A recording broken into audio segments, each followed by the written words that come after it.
Big Hand is delighted to present Brian Barritt's The Nabob of Bombasta. This is an uninhibited text. It can render the unprepared listener into a state of mild shock, which is a shame because this is not the best state to appreciate the wit and genius that run through it. For that reason, you may find this audio version to be a more accessible way into the many marvels and joys within. The full text has been set to music by youth in full psychotropic 3D sound and is read by the author during a rare moment of lucidity. For best results, listen on headphones in a public place, such as on a commuter train or during a family wedding. This is The Nabob of Bombasta.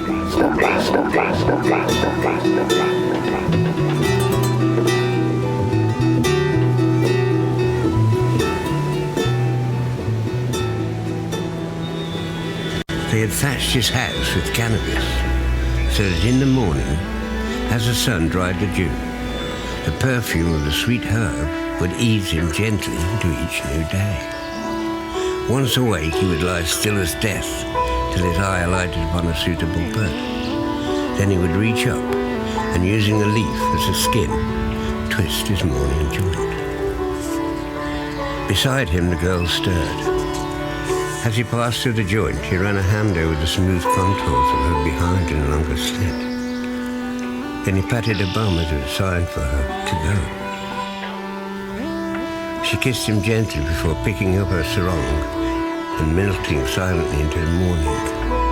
He could still smell her perfume long after she had gone, mingled with the joint she had taken with her. Sex and sinsemilla.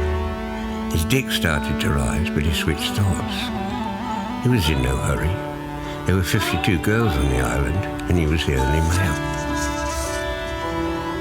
The DJ had been making his way back from a rave in the Rimworld when, by a stroke of sheer skullduggery, he had managed to blag himself a job with the Nabob of Bombasta, the richest man in the galaxy.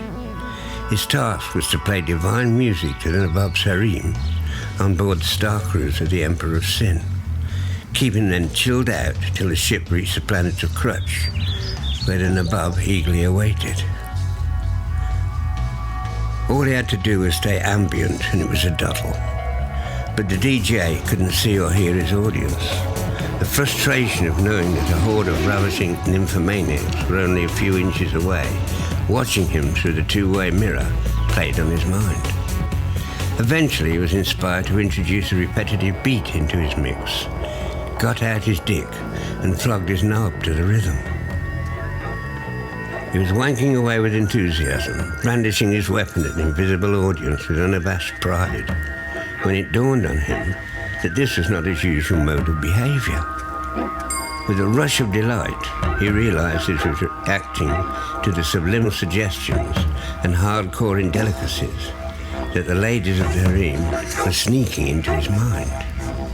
With his cock in his right hand and operating the sound system with his left, he set up a series of telepathic lust loops with his audience.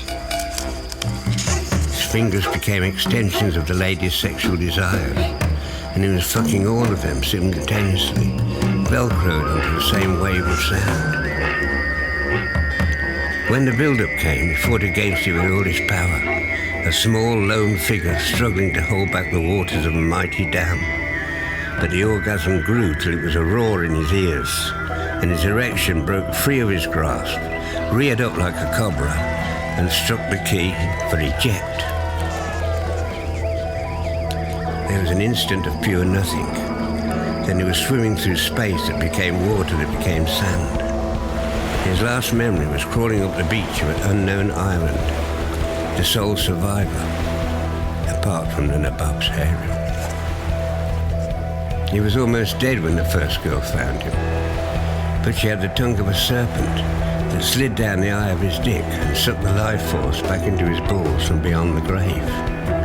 He came back to life, flopping about the beach like a jellyfish. She sucked up his cum like a knickerbocker glory, emitting incoherent babbles of bliss and frigging herself frantic with a tentacle. He had to admit that Nabob of Bombasta certainly had superb taste. During the following months, the DJ learned much from the rhapsody of beauty parading before him. He existed in a paradise of sensations that engulfed everything except a diamond-hard resolve to appreciate them. For the first time in his life, he could taste the delicacies of the flesh without becoming ensnared by them. He couldn't afford to miss even a single throb of his knob. So committed was he to ravishing the joys of the earth. He liked to lean back in his rocking chair on the balcony of his villa, sipping a glass of iced elixir, watching the girls run naked through the blooming cannabis fields, laughing and playing and sucking each other's tits as they clothed themselves in coats of dark brown hashes. He enjoyed scraping it off them, gently, lovingly, stoned out of his mind, delving into the places they couldn't reach. There were 52 girls. He naturally planned to screw a different one each week, so that he could get through the year shagging 5 days a week and have the weekends off. But any thought of control soon went out the window as he was swept along on the tide of ecstasy. It took no time at all before he relinquished all attempt at responsibility, left it to the women, and plunged head first into utter bliss. That evening, just for a giggle, he cut a hole in the bottom of the hammock and lay on his back with his prick sticking through. Then he tried to pick out whose lips were on the other end of it, while a fish girl spanked his arse with a big webbed tail.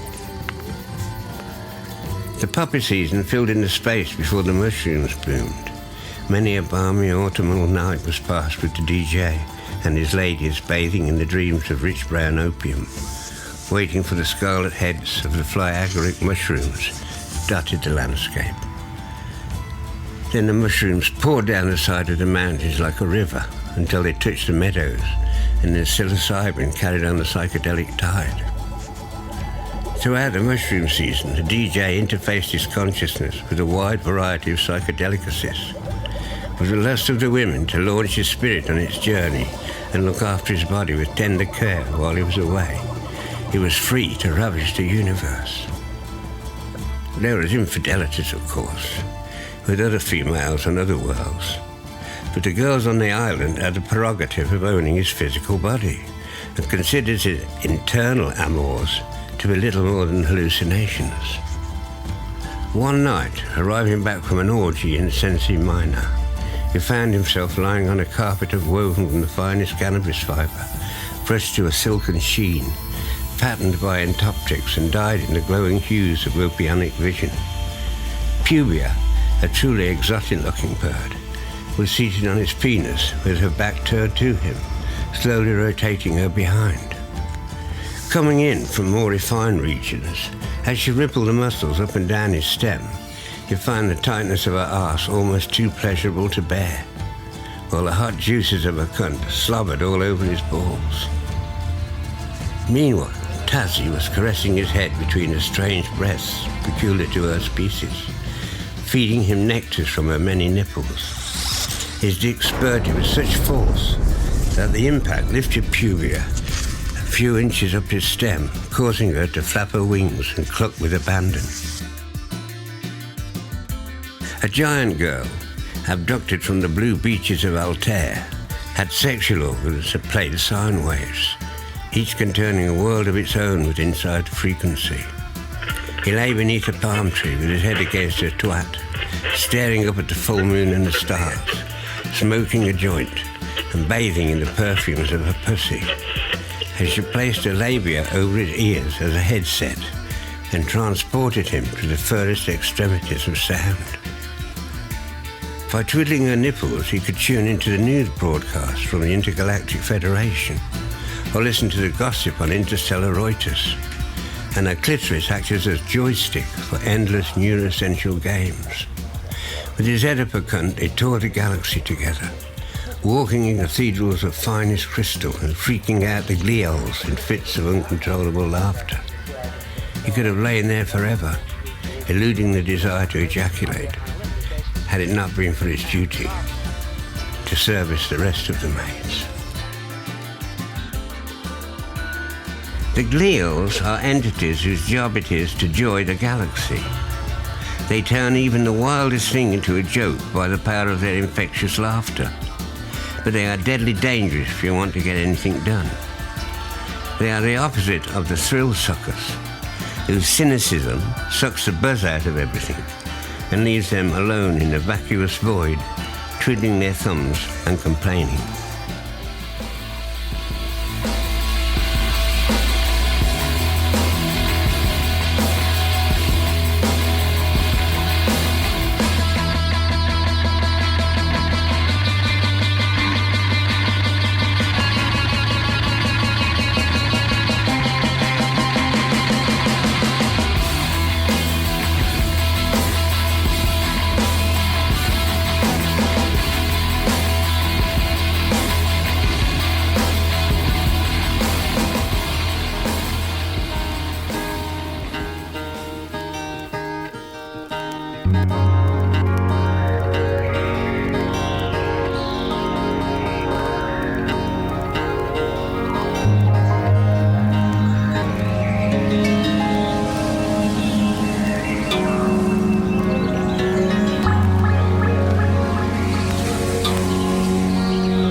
Meanwhile, the Nabob paced back and forth, thundering in fury at the fate of his beloved chattels, while Sod, the dwarf who acted as his stomach support, proceeded a few paces before him.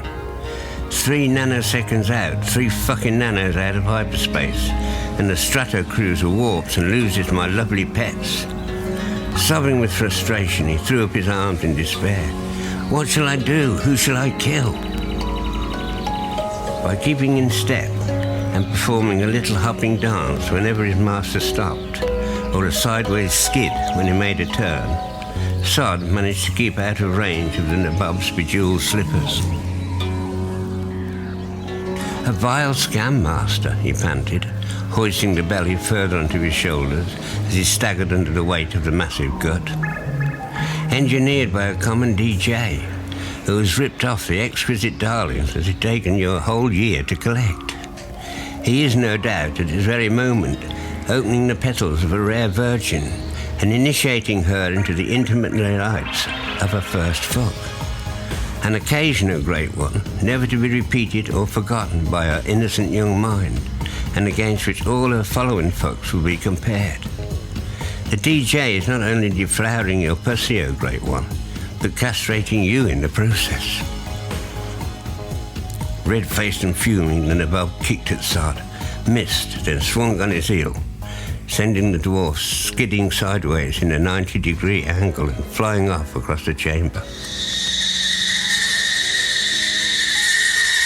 The Nabob was in the opulent palace of Bombasta in the land of Crutch, when Sod had informed him of the Heron's disappearance. He vented his spleen on the ferris-faced captain of the Emperor of Sin, who stood, stripped to the waist, before him. Where are they, he demanded, stabbing a lacquered nail of a bejeweled forefinger against the man's chest. Where is my cargo? Where are my pets? Agents already dispatched, O benevolent one. Report almost arriving, jabbered the captain. Report? A report is not going to get my nose up the cunt of that Sadian darling. A report is not going to dangle her tits in the palms of my fat, sweaty little hands. The captain was as good as dead. He stood with bowed head, a single bead of blood crawling slowly down his chest, helplessly awaiting the axe, when the readout saved his neck. Harem ejected on planet Earth. In a moment, the captain was forgotten. The Nabob grabbed Sod and rushed off to find planet Earth and reclaim its magnificent women. Barritt in the early 60s. By that time, they'd been in Nabob very heavily for 10 years. Sprawled across a plush divan in Buckingham Palace, the Nabob of Bombasta wrinkled his nose at the atrocious decor. He'd been told that Earth would be as civilized as could be expected for a third world, but he'd abandoned his usual retinue and left it to the British royal family to entertain him. But he found the conversation banal, the accommodation abysmal, and the weather foul. It was certainly a far cry from his usual receptions, where he sprawled about, wallowing in decadence and flogging his knob in public. This place would be a hovel in the terminal slums of Cataract, he spat, slapping the Queen rudely across the face. Where is the grandeur? Where is the flamboyance? And where are my girls? The Queen cowered on the floor. We have searched all the cesspools of the planet with a telepathic magnifying glass, O Great One, and there is not a single thought to pick up on. My royal family and I have personally investigated the filth, the sadomasochistic gear, and the screams and sobs without finding a single clue, she protested. How do we find your harem when there's nothing to go on? At any time, the Nabob could have dispatched Sod with a wave of his hand, but he could not ignore the dwarf's superior guile. So, driven by desperation, he decided to find a quiet place and seek his advice. Absent-mindedly prodding him with the toe of his slipper, he waited for his massive belly to be heaved upwards, pointed to the garden, and followed the staggering Sod across the floor. How sweet of you to need the answer to such a simple question, Master. If you can't find your chicks amongst the sordid crap, then they are obviously residing in some transcendental realm to which you do not have access.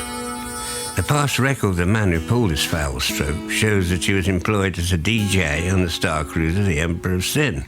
Therefore, his music must hold a key to the paradise in which your ladies reside. I suggest tracking the tracks on the CDs until we locate the most sublime sound. Then all we have to do is to take the psychedelic elevator to that level and retrieve them. So it was that the search for the missing harem reached the clubland of London and converged on a club called Heaven. Here, a maestro called Laser Quark conducted a rave where shaman and wizards dwelt, and vast roomfuls of earthlings danced entranced to ecstatic sounds. It was from there, analysing the tracks of the DJ's CD, that the emissaries of the Queen of England learned of the transcendental realms. The royal family had done their best, but even wearing their crowns they looked rather dowdy in Megatropolis. The Nabob himself, resplendent in turban and robes of Syrian silk, matching his jewel-encrusted bobby socks, did not stand out amongst the colourful attire of the other dancers. They were not all Earth people. He recognised an Ursian bitch who had turned him over for a flying saucer full of alpha weed, and an android he had nodded to on several worlds but never spoken. The Baron was there, tall and thin, with a lineage that went right back to Sirius IV, accompanied by a beauty called Jaya. Mahesh, the sage of Mysore, with his hair like a blonde waterfall running down each side of his face. Greg on his wheels, Susanna the warrior queen, dancing with Shauna the nymph and Jamie boy. And behind them all was the fabulous figure of Rosie, adding a massive archetypal glow to the orchestra of lights, as if enfolding the very room itself in her all-embracing arms. All were wearing earth bodies to fit in with the crowd. Forget about anyone watching and do your own dance, Master. If you can't do that, imagine you are dancing with an invisible partner. And Nabob kicked Sod out of the way, and with remarkable effort for a man of his width, breadth and girth, started to dance. He began with vigour, but soon found the music too fast to keep up with. The blats of current were hitting his nervous system so intensely that his body could only react, and he felt like a puppet pulled by invisible strings. Then, without even trying, at the very instant that he lost his awareness of the other dancers, he found himself not only doing his own dance, but simultaneously dancing with the rest of the room. The chi was as thick as smoke. Sounds twisting through his body became hieroglyphs that spelled out a magical message of awe and wonder. He saw his higher self, and suddenly the words on the guest list took on tremendous significance. The Nabob of Bombasta +1. As the night progressed, the intensity increased. The rave was so much in touch with the music that he was left with the impression that it was they who were playing the DJ rather than the other way around. A man with wild hair and the face of a hero was throwing his arms and legs away from his body. A black cutout stuck on the blat of a strobe. Biological origami trembling to the whims of the music. And the music itself seemed thrown out like the limbs of the dancer.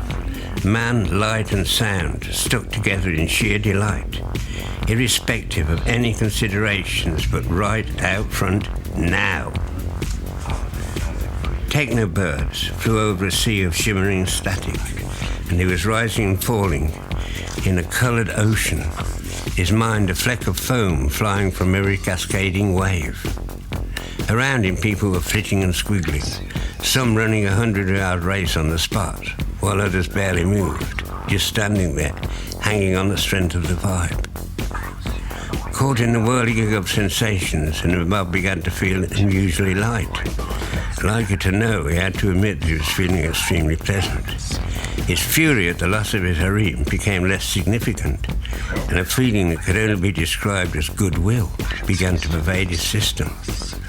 Vaguely he realized that his ego stood no chance of combating the common onslaught of good vibes, but by then he didn't care anyway, and a big open smile had sped like a light across his face.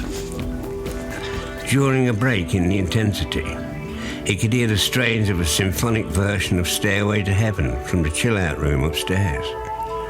A phrase he had half heard before, but was only just catching its meaning. In a flash, he realized that he was already on the stairway, walking up the steps. Now was the time to use the psychedelic elevator. Without wasting a further nanosecond, the Nabob dropped a tab of E and closed his eyes.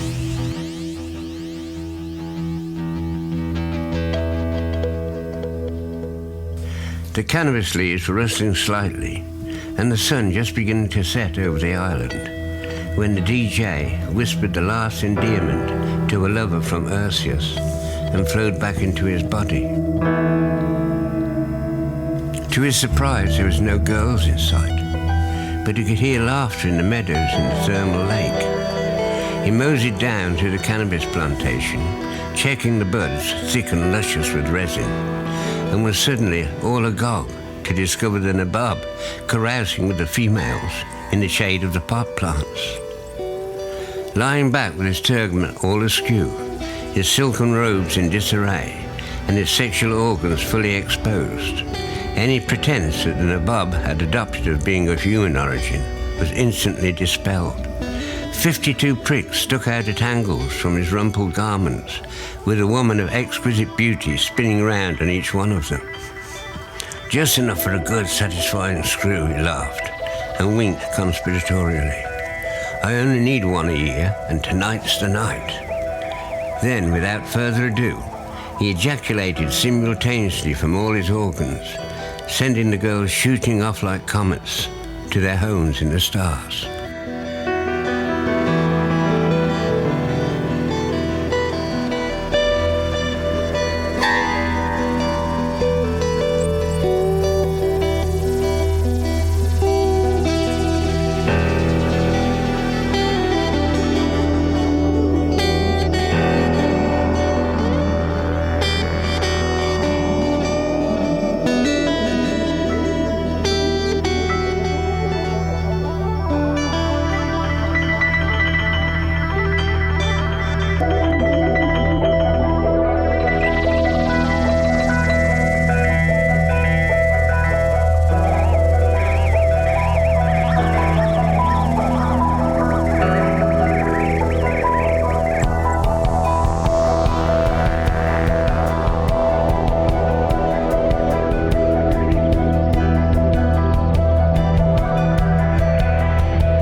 curved sands of Grogol, where the Monium meets the Agalib, little lives save the poisonous wriggle worm, and poised on a single leg, waiting for the worms to show, the stalks. A vicious crawling cactus stalks the stalks, which in turn is poisoned by the wriggle worms. Such is the extent of the ecosystem of Grogol, a barren, unexciting planet as bald as the cheek of an arse. Grogol's only virtue is the annual Drug and Sex Olympics, which provides the opportunity for punters from neighbouring star systems to gallivant around and have a flutter. One of the more popular events is the unicorn races.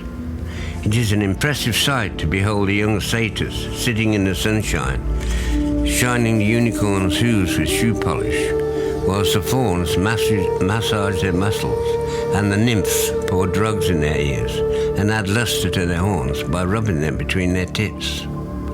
It is a trainer's job to get the contestants lustful and rabid for the heat.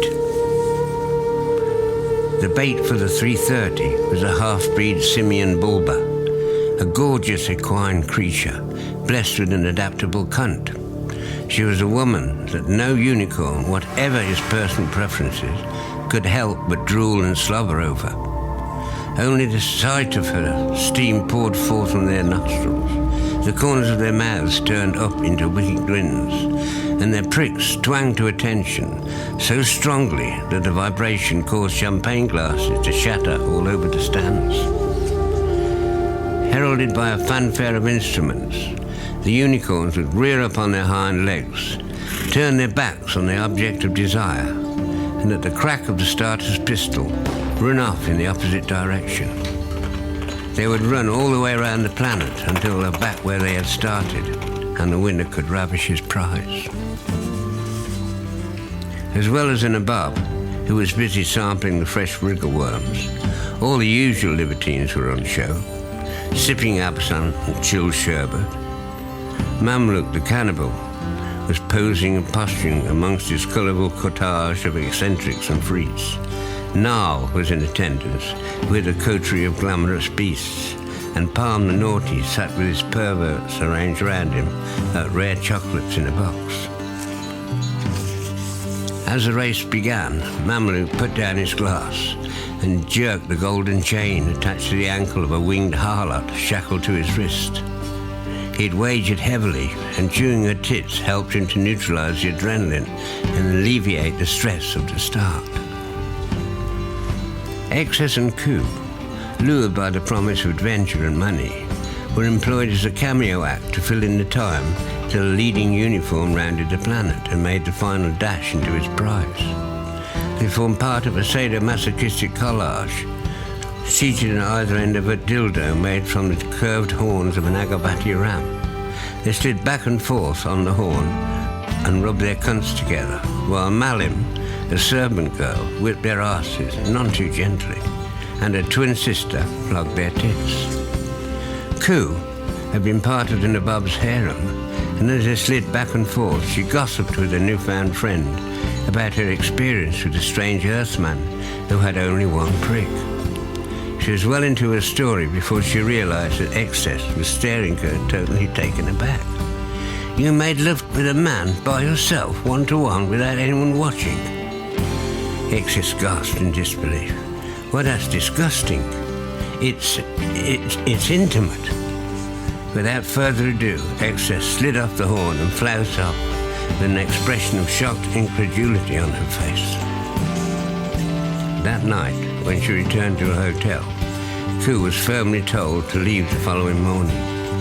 The bar refused to serve her, and when she went for a sauna, everyone else left. Intimacy was unheard of in the Milky Way. It is all a question of moons. As the moon pulls the tides of the female menses, it also pulls the sexual organs of the male, but in a different way. So that whereas the females of the galaxy are fulfilled by a single sexual organ, the males of various planets possess differing amounts. If a planet has 52 moons, like the planet of Crutch for instance, then the male inhabitants all have 52 sexual organs. If the planet has one moon, such as Earth, then they have only one.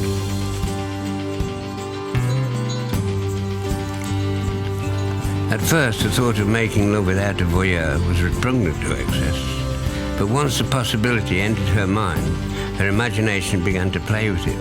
It was so daring to make love without other people around. Just the thought of a one-pricked man made her soak her knickers. She remembered Ku's description of how she'd polished his purple knob with her velvet lips, and how he had moaned in ecstasy as she ran the tip of her tongue round the rim of his helmet. Excess began to wonder what she would do, alone with a strange man, with no one looking. Although she kept it hidden, it began to obsess her, and she was forced to confide in a friend. "Get away from me, you intimate slut," was the immediate reaction. "Why can't you have holistic fantasies like everybody else?" But her friend also began to contemplate the intimate possibilities, and found herself confiding to a friend of hers. Until soon, everyone in the galaxy knew that planet Earth was the only place in the Milky Way where you could have a fucking private. Once the word was out that the Earth was a singles paradise, the sphere was invaded by trillions of sex-mad females hell-bent on screwing any dude they could get their legs round. The Earthmen responded with great enthusiasm, and the girls experienced more intimacy than their wildest dreams.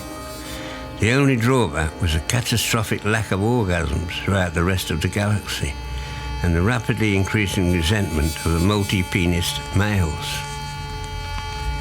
Yimu and Taska were walking down Clapham High Street with their tails entwined behind them, as lovers do. Taska was pointing out the star from which she had come, while Yimu fondled her sexual organ and lovingly caressed her tits. "I wish you'd do that to me," Taska said testily, offering the mother-of-pearl clitoris, dangling like a teardrop from the lobe of her ear. She never received an answer.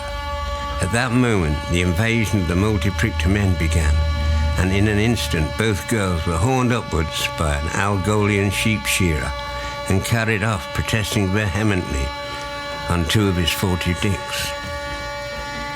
The invasion hit simultaneously. In every land, females were carried away by multi-orgasm sex balls, baying at the moon and staring at random at any orifice in the vicinity.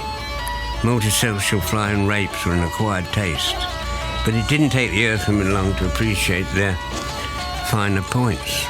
Soon, naked celebrities could be observed doing acrobatics from one organ to another, or leaping from helicopters and landing at random. Everyone was fucking so much they didn't have time for wars. So much love was generated that it spread quickly to surrounding systems. And in the crudest, most barbaric worlds, such as Groggle, where the vicious crawling cactus raped the stalks, gave up their bad habits. All aspirations were turned towards the intimacy experience, which gave direction to our meanest lives. In no time at all, the sphere was pollution-free, and vast hedonic palaces adorned the ice peaks of the Himalayas and the lakes of the Sahara. For the people on it, the Earth became a galactic paradise. And as its reputation spread, word of Earth's delights reached galaxies beyond our own. So it was, from the galaxy Andromeda, a visitor came, drawn by the erotic scent of the planet as if hypnotized by a skunk. This visitor was the legendary Lady Twatania, the ugliest person in the known worlds.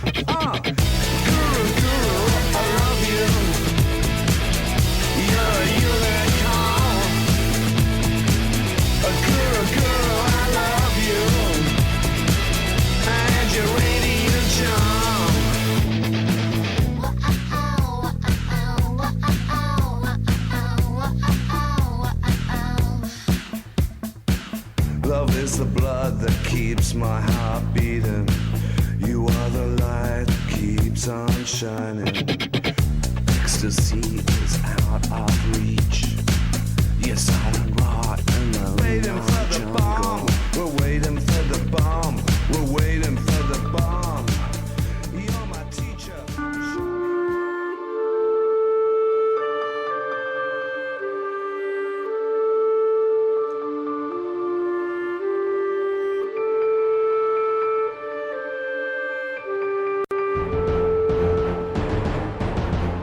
The arrival of the Lady Titania on the erotic pleasure planet of Earth caused something of a sensation. She had a touch of the Medusa about her. When the unworthy saw her, they were turned to stone, which then turned to powder and was blown away by the wind. But this was only one of her charms. Her main charisma lay in the well-known fact that she had more than one fanny. In the galaxy of Andromeda, opposite principles applied in comparison to the Milky Way. It is the males who possess a single stalk, while the Andromedan females have a pussy for each moon. Sometimes this amounts to so many that they swallow themselves and create what is known on Earth as black holes. Gangbangs were the only satisfying method of intercourse on Andromeda. Although she was a habituée of the lewdest dives and a choreographer of countless bizarre scenarios, throughout all the wealth of corruption and temptation, the oil massages, perfumes, incense and drugs, Titania remained the purest of virgins. The plucking of a cherry, therefore, was an issue that required the highest levels of intergalactic diplomacy. The deep, subaudible throb emanating from Earth was juicing her something rotten, however, and their intergalactic couriers could no longer delay the inevitable. It was imperative that the Milky Way produce a suitor of the highest standing.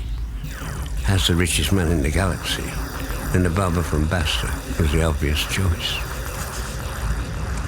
For the Nabob, the most valuable virginity in the neighbouring galaxy was an appealing novelty. He agreed to the coupling, fully aware of its political power, and ordered Sod to prepare his genitalia. The Nabob, jaded beyond belief, was too idle to analyse his own lusts. Instead, he left them in the capable hands of his dwarf. It was Sod's job to note the rising and falling of the Nabob's various penises and record the stimulus to which each dick reacted. Each of the dicks had a mind of its own that determined its own personal stimulation. Sod would run the info through a laptop and define the little trick necessary for each little dick.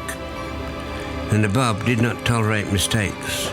If one prick of the entire 52 did not rise to the occasion when the grand annual orgy took place, the Nabob would be unsatisfied, and Sod, like his predecessor, would end his days in the dungeons of Crutch or exiled to Phlegm City in the Muco swamps.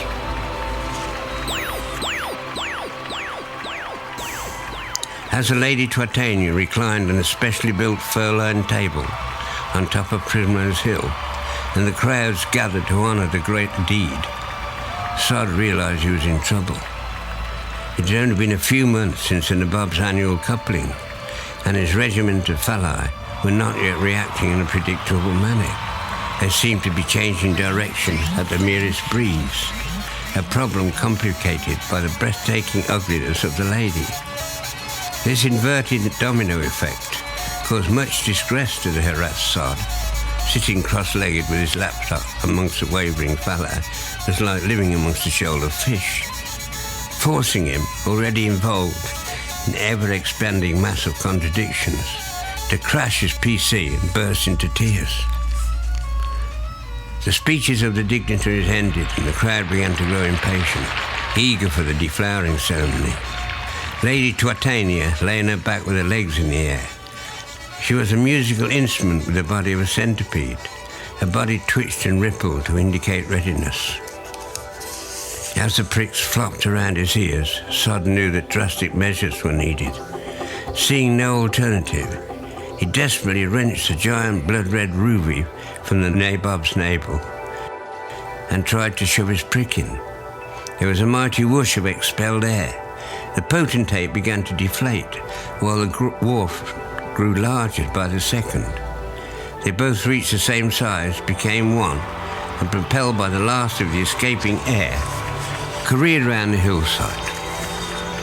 The assembled throng applauded politely, oblivious to what had really happened.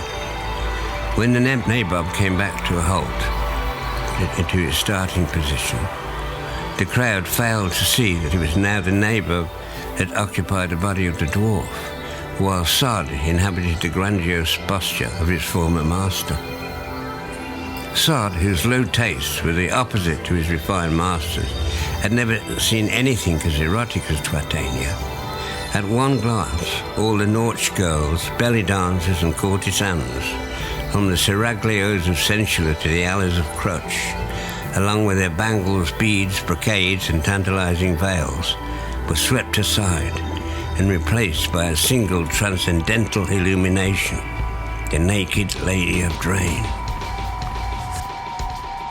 Sod looked deeply at his prize and playfully erected each of his new cocks in turn in the manner of a Mexican wave. Titania giggled in appreciation. For the grand occasion, she insisted on wearing black silk bloomers with a row of mother-of-pearl buttons that ran up the side. By the time he'd completely undone her, and 50 pair of pants laid wildly about the hillside or covered the faces of the handmaidens who were ministering to the couple, Sod's temperature had risen to an all-time high. The heads of his newly acquired pricks were about to explode, and steam was issuing from his arse and both his ears. Even the Nabob, lolling back in a hammock slung between two of the handmaidens, had to admit it was a sight that would take some time to forget. Titania's 50 cunts left Sod a couple of pricks spare, allowing him to run them up and down her clitoris like the keys of a piano, and foreplay ecstatic rhapsodies, while her anuses lovingly cuddled his balls. They fitted each other perfectly. As he entered her, she kicked her legs, sending an avalanche of white high-heeled shoes flying in all directions, and the sonic boom of her 50 hymen splitting created such sexy melodies that the CD was banned on several worlds. The Nabob, meanwhile, was too stunned to react. Forgotten, he found himself in the body of the dwarf, watching his beloved penises being thrashed in the most unsophisticated manner. Appalled at what had happened, the thought entered his head that this was only the start of his disgrace. How could he reclaim his body? And what could he do that would persuade Sod to give up his glorious genitalia?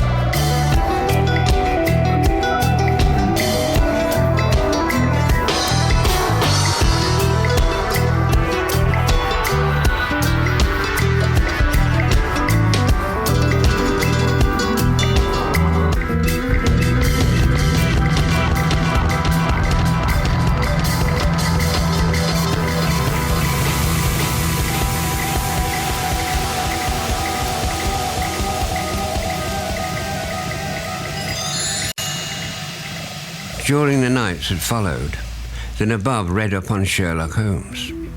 He studied videos and pored over dog-eared manuscripts deep into the small hours. While the city snored around him, he pieced together the immaculate character of fiction, and until he possessed a palpable image hovering like a ghost before his inner eye. The Nabob's appearance as Sod had not changed on the physical level, but now embodied every thought form that he had filched from the minds of all the people who had read of the great detective. Squinting at his creation from the corners of his mind, he could see Sherlock himself, dressed in deerstalker with meerschaum and magnifying glass. Satisfied, he flipped his consciousness into the ghostly figure, took an ornate Victorian syringe out of a drawer, and stepped out of fiction into reality by shooting cocaine in his arm. While the remarkable sleuth was momentarily stunned from the rush, the Nabob thrust a pen into the detective's hand and prompted him to make his signature at the bottom of a contract. Then, with a wicked little smile, he waited for Sherlock's high to dissipate, enough to allow conversation. He did not have long to wait. Holmes' eyes rolled back from the inside of his skull and settled on the dwarfen figure in front of him. He nodded politely.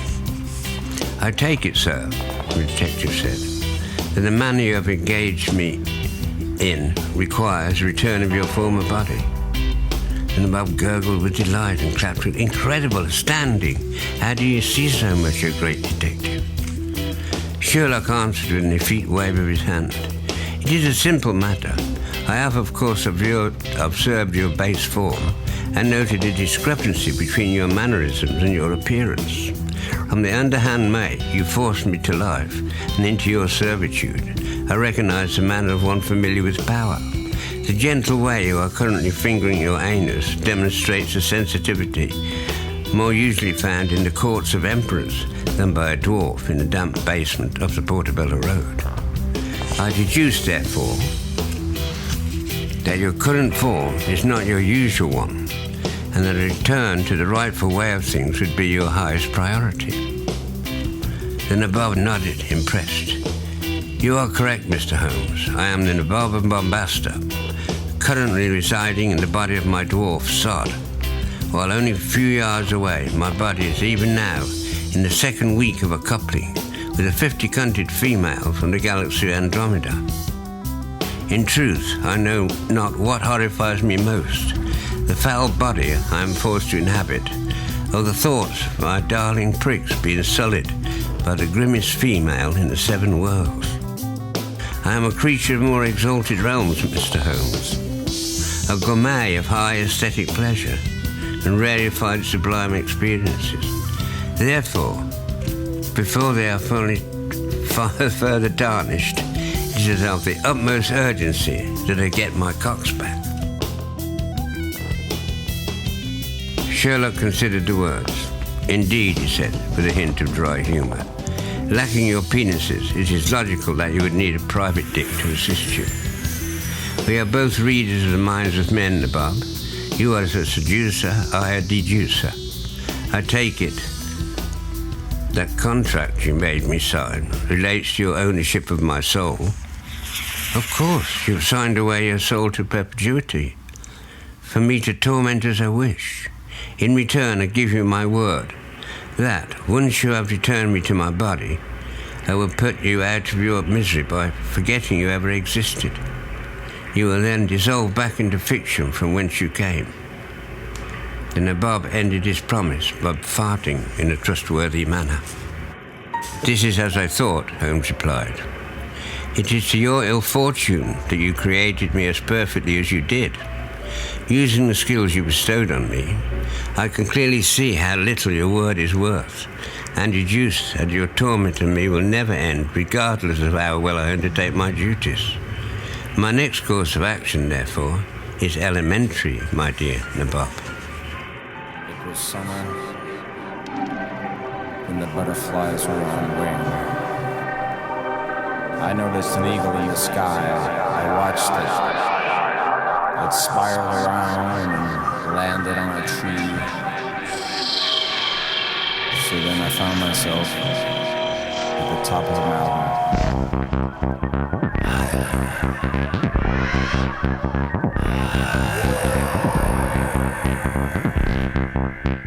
Fast forward the future. The constellations of the Achaean zodiac mark a procession of twisted bodies outlined in the stars of the night sky.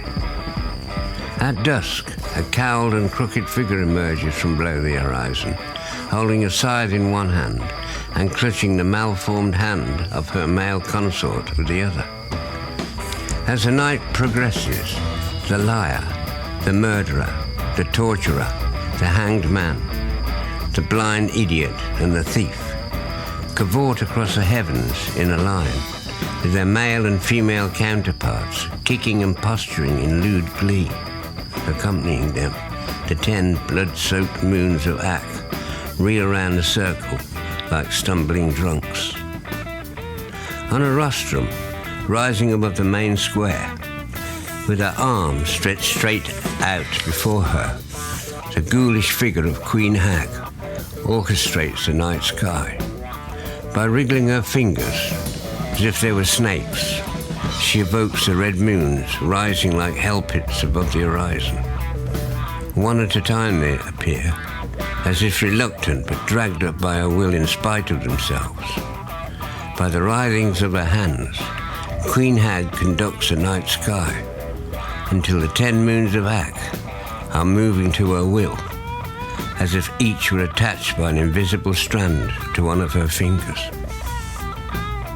Meanwhile, at the ball, the DJ flipped open the ring and poured the contents into the golden chalice that contained the punch. It was shaking so much that the lid rattled against the ring, and when he snapped it shut, it sounded as loud as a gunshot. Feigning confidence, he shut his cuffs, turned with his head high, and studied the liquid in the glass as if divining its purity.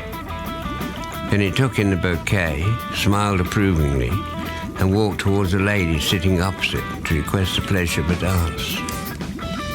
40 minutes later, the sky changed. Instead of the hag, a beautiful princess appeared on the rostrum. The constellation of the liar became the writer. The murderer had gone pacifist, and the torturer had become a conscientious objector. In less than an hour, a brilliant future could be observed, outlined in the stars. After a sip of punch, the Queen Hag had metamorphosized into an entirely different being. She was now Princess E, a fishing queen from Zal, and a flowing sorceress of some distinction. The DJ kissed the back of her hand as he passed her the joint, and for a moment bathed in the glory of her smile. He'd come a long way since his days with the Nabob's harem, but the technique he had learned of masturbation while scratching the vinyl had enabled him to refine his lust loops and give exotic orgies to eager audiences all across the skies. He was on such a tour that he found himself on Ak and had unwittingly been commandeered into the annual death rite. The mood and setting were all important to his performance, so he'd spiked the punch and changed the audience to a more positive outlook. But he had no idea how intoxicating the other self of Queen Hag would be, and her newly acquired beauty had completely thrown him. A mist of stardust followed behind her. As she walked, it clung in an inverted triangle at the top of her thighs, like a veil that parted and shredded and reformed in an endless drifting motion, without ever quite revealing the sex beneath. Her translucent skin glowed in the ruddy light of Ak, and lit her every movement in a ripple of sparkles. Myriads of microcosmic flashes and gleams danced over her flesh. Fireflies spun tiny pinwheels around her nipples, and when she gestured, stars flickered from the tips of her fingers and the palms of her hands. Her red hair, an entity in its own right, which mimed its mistress's actions, haunted the movements of her limbs like a crimson ghost. It flamed along her arms, raced up her shoulders, exploded in an inferno of scarlet heat about her head, and rolled in waves of fire down to the hollow of her back. There it lay, flaming gently and licking itself, reaching out occasionally to caress her buttocks and the inside of her thighs. Over the next few hours, the relationship between Princess E and the DJ matured till the distinction between their social stations evaporated, and they became intimate companions. She, highly sophisticated, had never been outside the city, and it was an adventure for her to go for walks in the countryside, while he was a simple soul who liked to pick up her tail and bum her a little as they chatted and strolled amongst the trees. At night, as her labia cuddled his dick between silken folds and cursed the rim of his helmet with 1,000 sweet kisses, his music would reach such a peak that her clitoris would vibrate in unison like a tuning fork, emitting a wavelength of such delicacy and refinement that his penis had no option to extend even further than it was possible to do so, and transport them to ever more exalted realms. When he came round, the drug had worn off, and she was a hag again, crouched in a corner, observing his naked body with a lascivious grin. She had a cunt like an inverted haystack and tits that hung down to the ground, and she was frigging herself with a broomstick. It was not the first time he'd seen a witch frig herself with a broomstick, but this was with the bristly end, and it put his teeth on edge. As quickly as it was polite to do so, he paid his respects, kissed her gently, and said his farewells. "You will never get off this planet until you have satisfied my basest desires," she cackled. I control the moonscape, and if you attempt to jilt me, I shall shag your ship through all the painful perversions of the Achaean zodiac and fuck your disfigured corpse until you come back to life out of sheer disgust. And with those words, she thumbed her clit, leered lustfully up at him, and stuck a finger up her ass.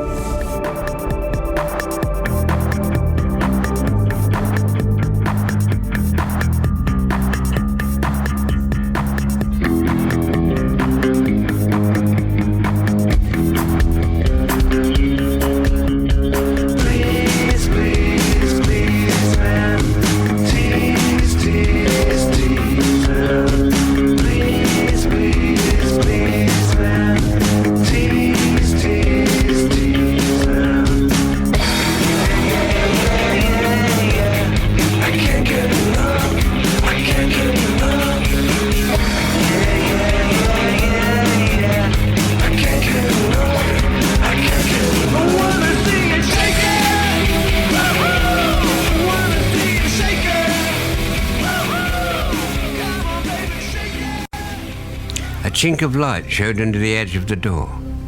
It opened, and a figure of a bent old man stepped into the oblong of illumination. He was dressed as a shambling nonentity, but Holmes scented the Nabob's blood group and recognized the unmistakable characteristic of sod squat frame.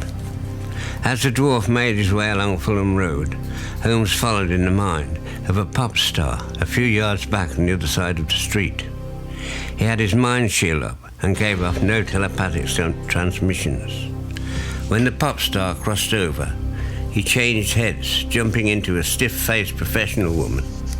In this fashion, Holmes stalked the Nabob, staying out of his consciousness and awaiting the time to pounce. It was the Nabob's fault, and would have to take responsibility for it. Holmes had decided that he would never escape the Nabob's control, no matter what he did.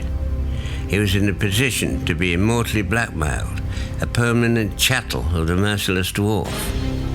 It took little deliberation to reach the conclusion that the only way out of this intolerable predicament was to kill him.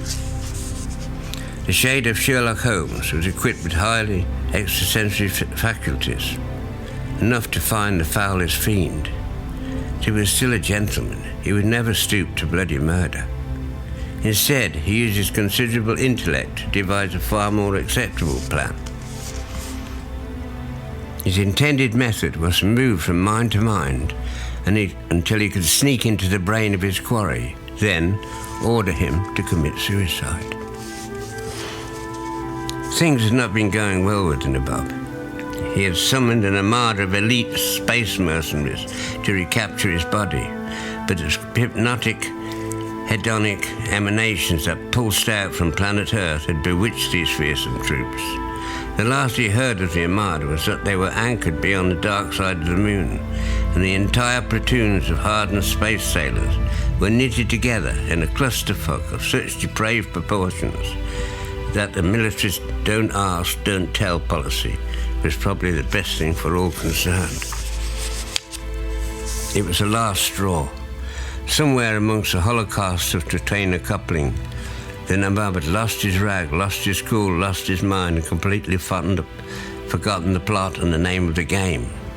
He was going through a vulnerable period. It was only by pure luck that he became aware that the portion of his consciousness that held the personality of Sherlock Holmes was plotting his demise. It happened while he was enjoying an espresso in the rehab, where he was undergoing treatment to erase some of the dreadful sights he had recently witnessed. All of a sudden, he experienced a suicidal relapse and had just decided to end it all when a waiter whispered in his ear, "A cluster of thoughts inhabiting your cranium have got loose, sir, and their sinister behavior is distressing some of the other guests." Only when the image of the interloper was projected onto his mind stream did the dazed dwarf click on to the presence of his interior rival. It was analogous to a website blinking into existence. As the Nabob opened his third eye, he beheld Holmes lurking through cyberspace with as much stealth as his form allowed. He downloaded the sleuth onto a screen of his laptop and greeted him with a stream of abuse. "You have tried to kill me, you traitorous bastard," he screamed, "and I will take the greatest pleasure in slowly dismembering you for it. Piece by piece, I shall erase the elements of the montage of which you are composed, and you will slowly suffer the anguish of protracted annihilation while I sit here and wank."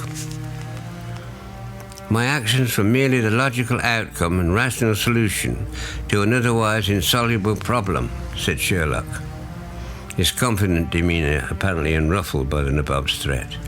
"As to the question of my annihilation, that is in your hands alone, but I would inform you that with the disintegration of my personality will go the solution to your problem."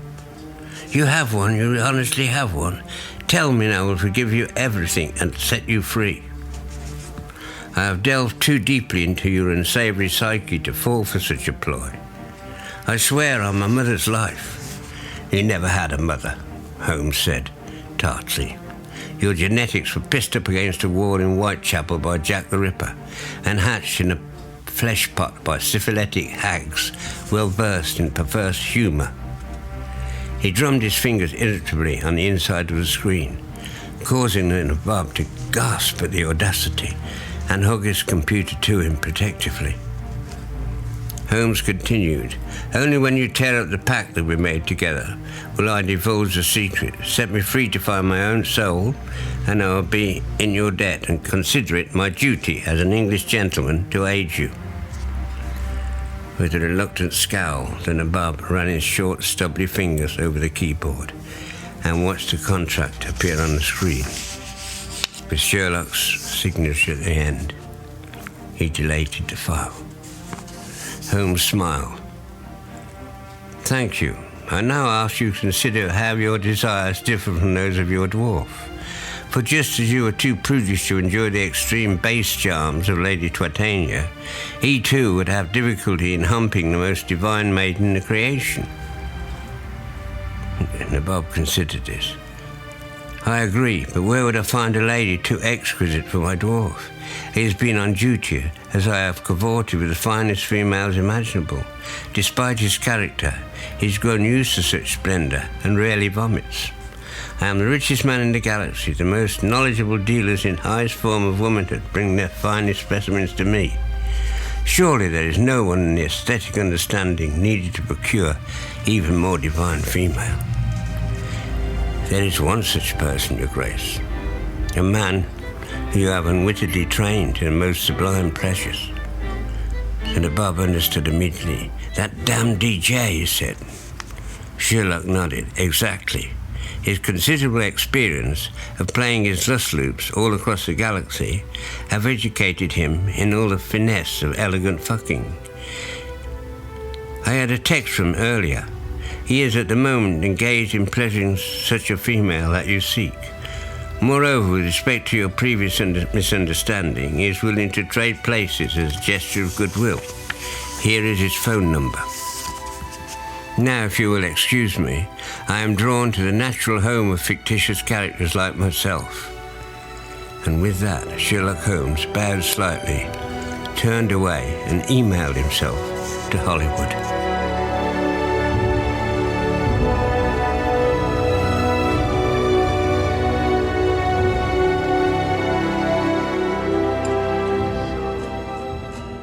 I'm going where there's no depression, to the lovely land that's free from care. I leave this world of toil and trouble. My home's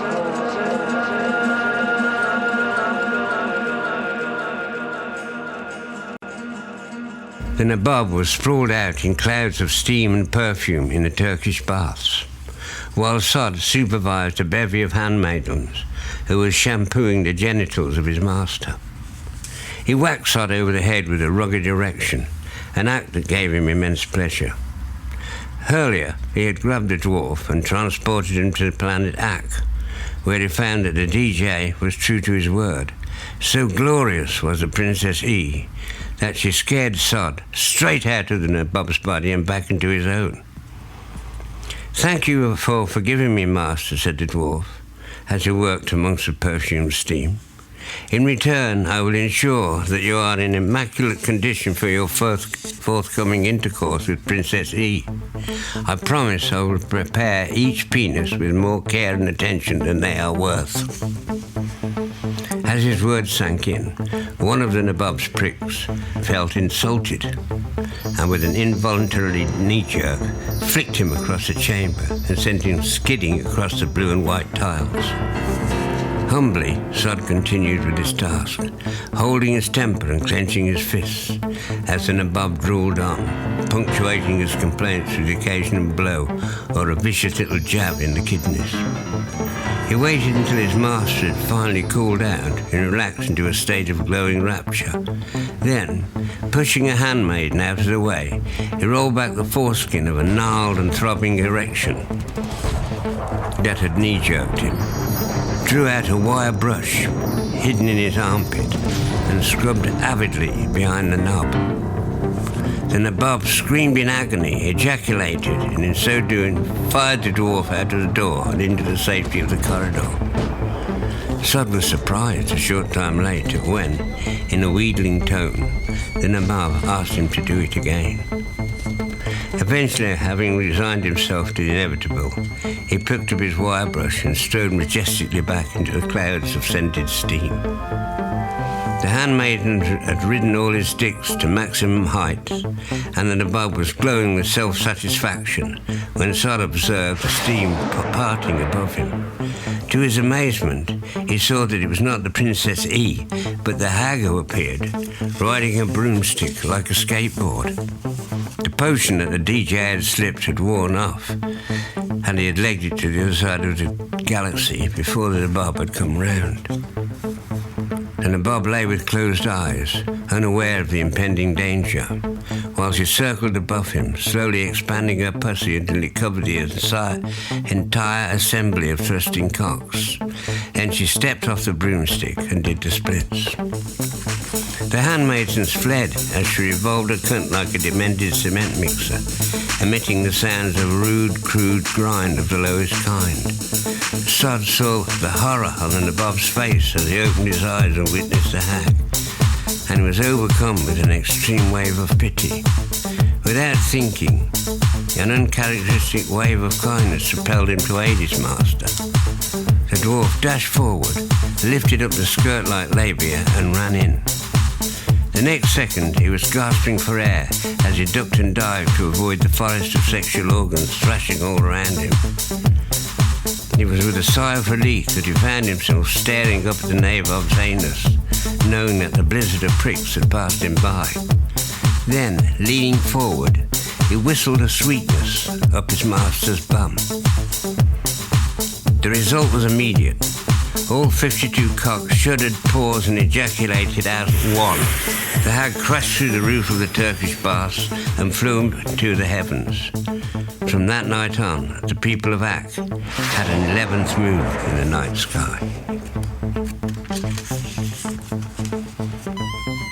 In the sauna, a highly potent silence reigned, with Sod and the Nabob locked into each other's eyes. Then, in a cajoling voice, the Nabob spoke. "Thank you, dear dwarf. I owe you one for that, you lovely little Sod." Sod had never been addressed so tenderly before, and for a sharp, single second, he saw the huge, bloated nose of the Nabob as possessing a highly erotic significance.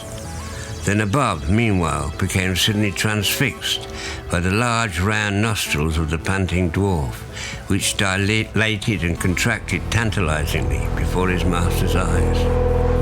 Without the bidding of either, a sizzle of current passed between them, and this next second their faces plunged into each other.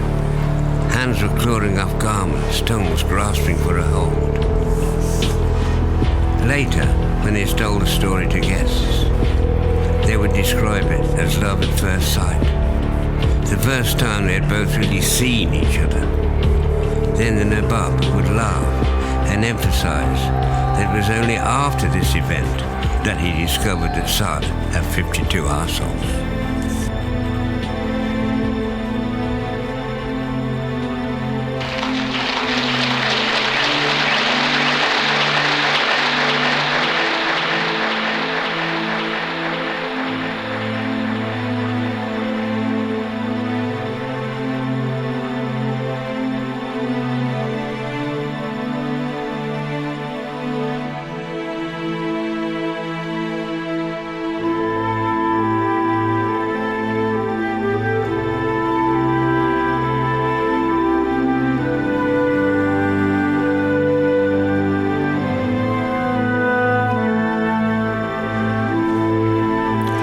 Nabob of Bombasta is published by The Big Hand. Text, copyright Brian Barritt.